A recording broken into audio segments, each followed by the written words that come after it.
دوستای خوب، شما زنده و سلامت باشین. یک موتر که نیسان است، اگنیشنش چالان میکنیم. یک دونه چک انجین ما چالان شده، موتر مس فایر داره، انجین بسیار لرزه داره.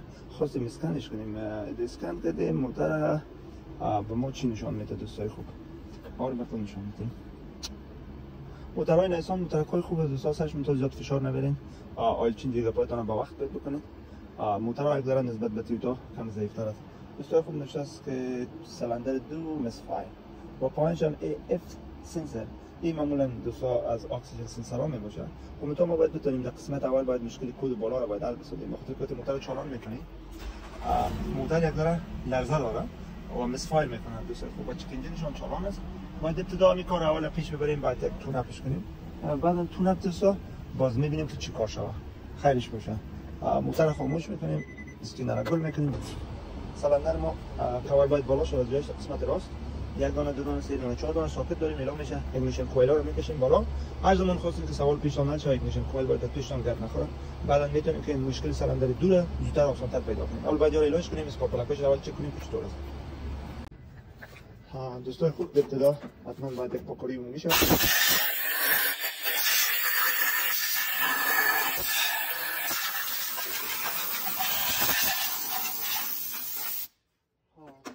دوستای خوب پاکش کردیم. تون باشه یادتون باشه اسپاپلاکا با اسپاپلاک به حساب کنیش باید مقایسه کنیم که کل چیزاش خوب باشه. سایز چوریش یا سایز حساب خود ساکت کلش یک برابر باشه. این موقع که چک میکنیم اسپاپلاکا رو اشکال که تا میتونیم تا قسمت پایان داخلش کنیم که نوک پایین باید دمیج نبینه. زمان اگر نوک دمیج میبینه اینجا دست برا مسفایل میکنه. باید کلک مکمل پایان شد و بعد هم که ساکت شما میتونید که دست خوب اول تایتش کنید که چوریاش به حساب یکی دیگهش چوری به حساب سخت نبیه که بعد هم روی نخواسته سلندر جان امکانات جور شدن بسیار نداره اگر چوری چیزی مشکل پیدا میکنه. و که دیگه بخاطر که کار مکنی سرعت بگیره کمی تایتش میکنیم. زیاد تایت نمیکنیم با داده خود لچک باید تایتش کنیم. این کار بخاطر کار ما یک ذره سرعت پیدا کنیم.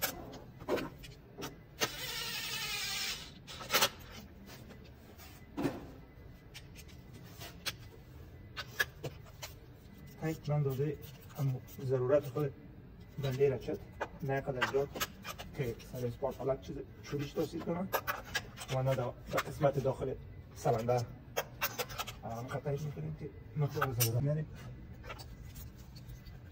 در قسمت سرش باید بودیم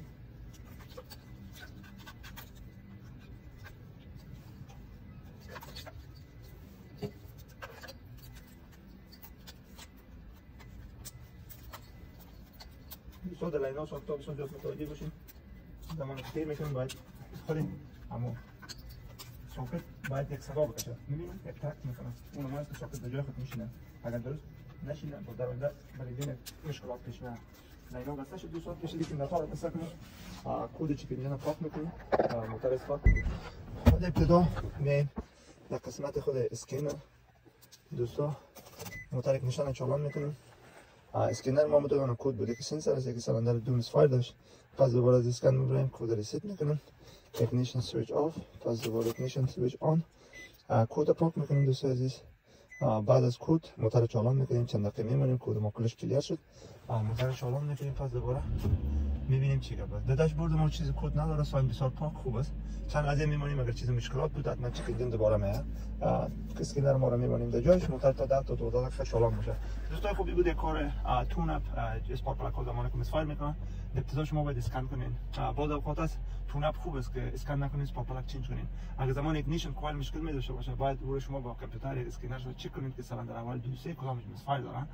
بعدا میتونین که ایگنیشن کوئل شما چنج کنین. اگر دو حالت نکنین باز اونم از مس فایر پس دوباره می ایگنیشن کوئل نمیتونین که شما کدامش تشخیص کنین که کدام چنج کنین. اگر 4 دانه چنج کنین قیمت شما پرایس بلند میره. باید یک مشکل باید کشیده شه. زنده و سلامت باشین دوستای خوب. ویدیو کوتاه همیشه براتون دادیم. ببینین تا استفاده خوبتر و بهتر شه. تشکر.